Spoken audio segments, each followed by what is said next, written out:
এ ওই দেখ ওই দেখ ওই দেখ জামাই যাচ্ছে, এলাকার জামাই। ও জামাই, জামাই। এই পাগলের দল তো জ্বালাইলো না, এখন ডাক শোনা যাবে না। না রে, আর তো ফারা গেল না, না গেলি তো হবে না নি। ডাক ধরেছে যে কায়দা। এই শুনে যা, সব এক জায়গায় আয়। নতুন জামাই এত দেমাক, আজকে জামার সাথে খেলা দিয়ে দিবি।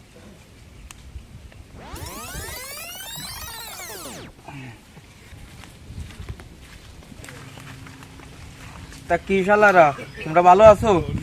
ও জামাই আইছো, তা তুমি কিরাম আছো? এই তো ভালো আছি।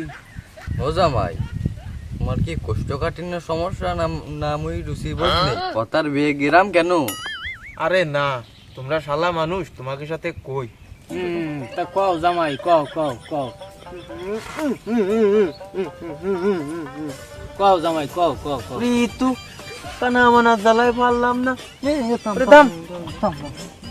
আরে সে কি আর কব, প্রথমবার আইছি শ্বশুর বাড়ি, তাহলে সৌদ তো খালি ভালো ভালো খাচ্ছি, উপর দিকটা খালি খাচ্ছি, তো নিচের দিকটা কিছু বাইরে আসছে না।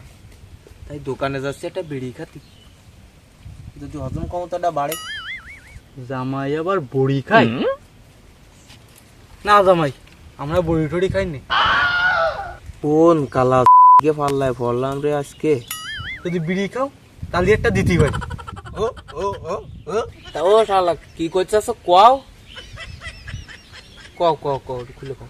কও কও কও, এ কি কবি, কোয়া কোয়া কোয়া কোয়া কোয়া, কি কবি কোয়া। তু ই শালার কপাল না ঠাপাইয়ে সইর মধ্যে আঙুল ঠেলে দিচ্ছে। এই শাউয়ার পাগলের পাল্লায় না পড়ে যদি দোকানে যেতাম, তাই এক সময় আমার কাজটুক আমি সাইডে চলে আসতে পারতাম। পাগলের শাউয়ার। তোরা কানা বানায় ঠাপটা খালি রে আমারে। জামাই আর এক কাঁচা কুঞ্চির ঠাপটা দিয়ে চলে গেল।